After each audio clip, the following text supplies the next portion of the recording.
Ang Santa Cruz ang isa sa pinakakaraan nga munisipyo diri sa Mindanao. Ug ang Santa Cruz sad nabalaan nga gateway to Mount Apo, the tallest mountain here in the Philippines. And did you also know nga ang Santa Cruz kay isa sa mga munisipyo nga dako kaayo og ekoturismo? Dili lang ang Mount Apo ang makita diri sa Santa Cruz. Naapoy Mount Dinor, Mount Luway, ug Bamboo Peak. Ang munisipyo sad sa Santa Cruz ang isa sa lugar nga puno og kasaysayan. Dinhi nato makita ang panagiusa sa mga indigenous people, lokal nga komunidad, mga bisita kung iyon sa nila pagtinabangay aron mapreserba ang kagubatan ug kultura. Karon, atong masayran kung giunsa sa munisipyo sa Santa Cruz paglambo sa ilang ekoturismo. Dili lang kana, ato pong masayran ang mga taong nag-amping, nagbantay ug ang mga nagbenepisyo niini. Uban ni kami sa pagdiskubre sa ilang mga bahandi.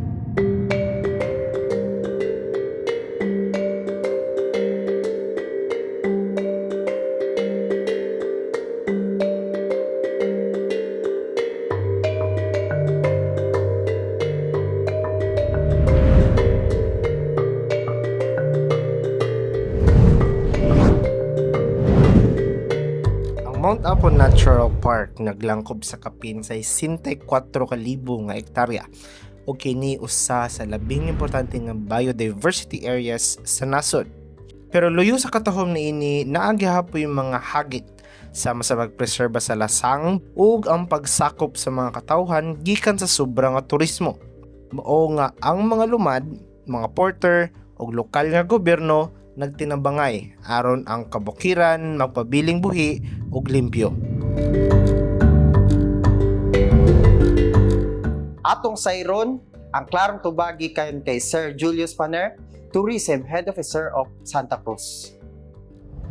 Yeah, my name is Julius R. Paner. No, I am the Tourism Officer of Santa Cruz, Davao del Sur. We are actually employing community-based ecotourism or CBET. This is an ecotourism initiative wherein the community has bigger role. No, mas dako ang ilang role kaysa government, mas dako ang ilang role kaysa private sector, and in fact, mas dako ang ilang role kung i-compare nimo sa ubang mga entities or agencies. Ang nakanindot sa community-based tourism is that nasa sila ownership sa site, they have ownership of the practice, and at the same time, they have this overall decision making. Sila ang hawod ba? So every time that they want something new, they can just impose it or implement it. Ug karon Sir Julius, giunsa sa pagpartisipa sa atong mga lokal nga komunidad sa tourism activities ug unsa sab ang ilang mga nabenepisyo niini.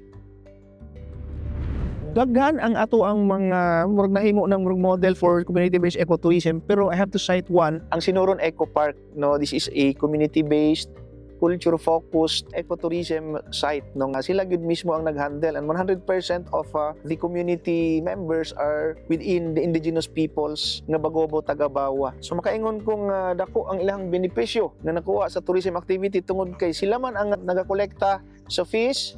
No, although na may mga sharing scheme ana, but sila ang nagakolekta and doon na sila empowered kay nga indigenous peoples organization nga naghandle ni ana. And of course, other than that, nakabenepisyo ang atong mga guides and porters dito. Dako kayo ang income nila once posaka sila, especially dito sa Mount Dinor. The entire stretch of the trail going up, ang community nga naa diha nakabenepisyo gyud. Nganuman, naa diha nag-offer og mga services sa itong mga turista, like everything na pwede nilang ma-offer sa turista na natanan din. Mind you, this is a very good impact alang sa ilahan because for the longest time, nagsalig lang na sila sa farming. Ang ilahang activity, farming lang yun. Pag-abot sa ecotourism, I think we are already close to 5 years na ang ecotourism din ha. Mas na-feel nila nga napadala yung opportunities aside sa farming. Di na manlikayan yun because there are only 2 zones manang Mount Apo, katong strict protection zones, supposedly no human activity whatsoever. Second is katong mga multiple use zone. Kanto kana allowed din ang economic activity like resorts, like farming. Unfortunately, nag-encroach gamay ang kaning mga activities dito sa strict protection zone. Pero Sir Julius, unsa man po'y mga solusyon o inisyatibong gibuhat ang gobyerno bahin ani? At mauna ang ginpaningkamutan ron sa management board sa Mount Apo is to regulate all of this. Kung unsa ang state sa ecological aspect sa Santa Cruz tourism is mapabilin siya maybe in the next 20 years maprotektahan ang kinaiyahan, mapabilin ang kinaiya sa katawhan, because the bottom line is it's actually for them. Dili mi musugot nga makuhaan ang amuang kalasangan, dili mi musugot nga makugawan ang among mga kasapaan, dili mi musugot nga mas mudaghan ang problema kaysa ang mga good things nga atong ginapang-apod-apod. To those who are actually watching this video, I'd like you to invite to visit Santa Cruz. Enjoy everything na ma-offer na mo sa inyo in terms of adventure activities. We have a lot of trekking trails. These are all open for ecotourism activity, and I'm sure that dili mo magmahay because in fact, pag open na mo aning mga lugaran ni mga bukid, we consider this one not just an economic activity. This is also the cheapest intervention in terms of medical and mental health. If you go to the mountains, you will be refreshed. You enjoy, and at the same time, you expose your children to the outdoors. It's the best way, other than just leaving them at home, looking at their cell phones 24/7. It's really not good for them mentally and physically. So kadto lang siguro, daghang salamat. Daghang salamat Sir Julius Paner. Karon atong ilailahon ang tribal chieftain sa Bagubo, Tagabawa, ang indigenous people that are living in Mount Denoro, si Dato Matanem Wilmar Obedencio. Ug giunsa sa ekoturismo pagbag-o sa ilahang panginabuhi didto sa bukid. Mayong hapon, madigas salam nyo langon. Kuday si Dato Wilmar Obedencio. Terus pagkakaroon Matanam Wilmar Obedencio. Dinis nag-operate no sa to ang ecotourism din sa Barangay Sinoron. Isa ni sa amo ang teritoryo no sa Bagubo, Tagabawa. Among panimalay no. Panimalay namo sa tribo di mi una-una nabuhi no kay ang ato ang tribo more in agricultural man. Ang atong ecotourism sa Santa Cruz dako kayo nakatabang dili lang kay sa ekonomiya kundi sa moang mga community, especially sa to mga tribong Bagubo, Tagabawa kay mo maning naga-handle no kami tong naga-manage. Kitawag naman ring community-based tourism nga ang tanan makabenepisyo, ang tanan komunidad makabenepisyo kay para tong ang paglambo buo. Among dakong pagpasalamat no sa suporta no sa ato ang munisipyo labi pa kay ato ang mayor kay Bustata nga diin ang suporta niya sa ingon mga kalihukan labi pa sa ato ang tourism promotion ila Sir Julius sa mo nga part ginabuhat na mo ang among side pero mas maayo tong naa sila tungod kay ang promotion man good is ang tourism nga promotion dako sa scope sa mga pagpaila no sa among lugar nga diin kani nga mga lugar nga ilang ginalaagan pero kay tungod kay giedukar mi sa pagtindog sa mong kaugalingon nga kahibalok nga diin ginapasabot sa mua nga kinahanglan natang muhimo singon ini kay para tong ato ang gusto makakabot gusto na to makabot din nga mga lugar mayo ang impact no. Dako na ko mensahe labi pa sa mga katawhan especially sa akong mga community. Ang ayan natong protektaran ang atong kabukiran tungod kay mo na ni ato ang nahibilin nga pag-asa ba. Kaya kung wala ang bukid nato, wala po na atong ecotourism. Mo yun ang pinaka sentro. Kung sa kanindot ang atong bukid mo po na kanindot pagpadagan nato sa atong ecotourism. Karon nga diin among gipakita ang amuang kabukiran kaysa atong niaging mga panahon, ipreserbar na muna para sa mo ang mga kaigsuonan. Pero nagpasalamat mami sa ecotourism nato kay wala may giusab no. Pagkakaroon amo ang pagprotektar kanunay sa mga kabukiran gapadayunon no nya at least mabalaan sa uban mga kaigsuonan namo nga ang atong Barangay Sinoron Bagubo, Tagabawa is peace and loving people no sa kanunay nagatabang sa kanunay nagapailalom sa tanang buluhaton lipi pa sa mga kalihukan sa mga maayo no sa mga proyekto nga diin nagapasulod sa amoa. Ang amuang Sinoron Eco Park nga laaganan onan managed by Bagubo, Tagabawa naga-invite no sa kanunay nga diin Lunes hangtod Domingo willing nga mo laag amo ang ecotourism pwede ra kayo no nya feel free lang kayo jud dili pa sa amo ang mga climbers ang mga bisita mas maayo nga mas daghan mas taganta nga among laag kay para pud makita ninyo kung sa pud kamayo ang i-create sa Ginoo niya among lugar. Susama nila Dato Matanem Wilmar, sila mga Bagubo, Tagabawa nga lumad mao ang unang nagpuyo sa kabukiran sa Santa Cruz. sa pag-usbong sa ecotourism o ekoturismo nakitaan sa lokal nga gobyerno ug mga komunidad niya pwede di ay nga ang kultura mahimong partner sa paglambo. Isa sa mga nagkapamatuod nga naay dakong kausaban o kontribusyon ng ekoturismo sa ilang panginabuhi kay si Ma'am Lourdes. Isa ka guide or tour guide sa Mount Dinor diri sa Barangay Sinoron nga nagauban sa mga turista nga musaka sa bukid. Ay, maing hapon day sa tanan no. Ako si Lourdes Angat, usa ka guide diri sa amo ang ecotourism, Barangay Sinoron, Mount Dinor. Sa una, sa wala pang ecotourism, lisod ang income sa community. Pero sa dihang gi-educate ang community as mahimong guide, i-undergo sila og training. Isip isa ka guide, kinahanglan nga obligado niya protektahan ang kinabuhi sa iyang guest. So muna nga gi-orient me permero i-training sa amo nga dapat tarungon na mo pagdala amo ang guest, dili na mo biyaan, dili na mo pasagdan hantod sa pag-abot dito sa diyang destination Mount Dinor, hantod pud silang pagbalik. Diya sa mo bawal jud ang guest mo adto sa amo ang Mount Dinor kung dili siya makadala og guide. Kay unyag mawala siya dito sagot na mo. Damay man mi tanan, pati barangay, pati municipal. So muna nga no guide, dili gid ka makato sa Mount Dinor. So ano ginong policy na mo, dapat naagid kay guide. Ug pwede sa di mo ma-share sa mua sa mga nagtan-aw niini kung unsay expect nila sa Mount Dinor. Ang Mount Dinor, dili lang siya bungtod kabahin sa kong kinabuhi.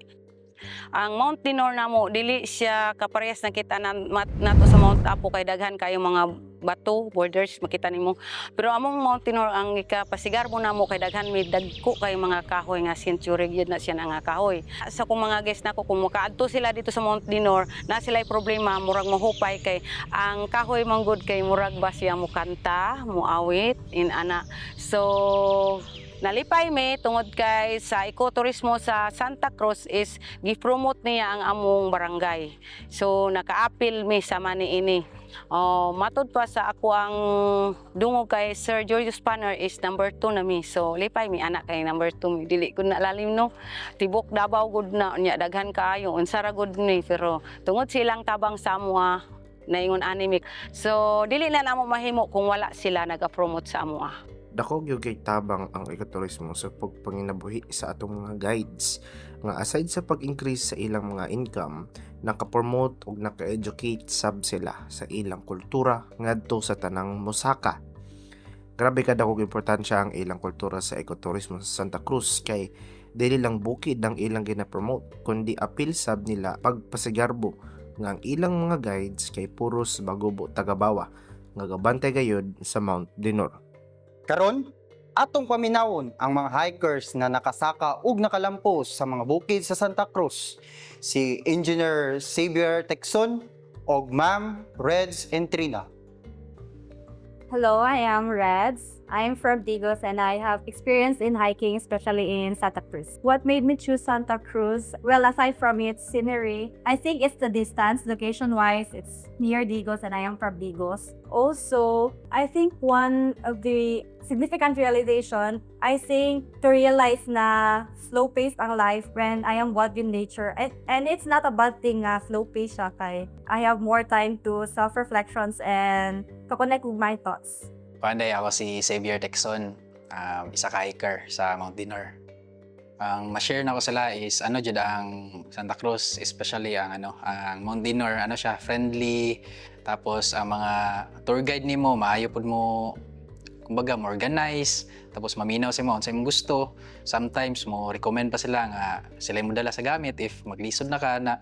So kana lang sa mga gagmay nga butang ma-appreciate gyud nimo ang padagan sa ilang dito. Nakatabang din siya as a hiker kay labaw na murag nindot ang ilang organization dito ang pag-organize sa pag-hike, sa sugod, sa pag-end, sa pagpangita ni mga guide.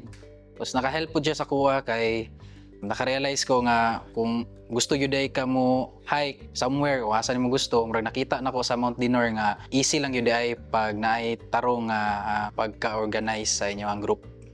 Ecotourism has a very big impact for me as an introvert kay it fosters cultural exchange and it creates very positive community. So for me as an introvert, it's very hard for me to initiate small talk to new people. Pero for some reason, pag nako sa trail or during hike, it's easy for me to talk to new people, strangers, kaya again, like no judgment. You share the same goal which is to reach the peak, so easy lang to talk to everyone. Magsabot na siguro ko sa kanang mga gusto mo try pero wala ka di kaya ni try kay tungod wala ka uban. Do it, masag ikaw lang isa kay dili nimo feel nga ikaw lang isa pag nanakasat kayo bay. Again, a community very positive, dili mo feel nga alone ka. And sa Santa Cruz, daghan kayong kanang beautiful spots, be it mountains, rivers, go hike and explore Santa Cruz. It's very recommended. Goods kayo, 10/10, Santa Cruz.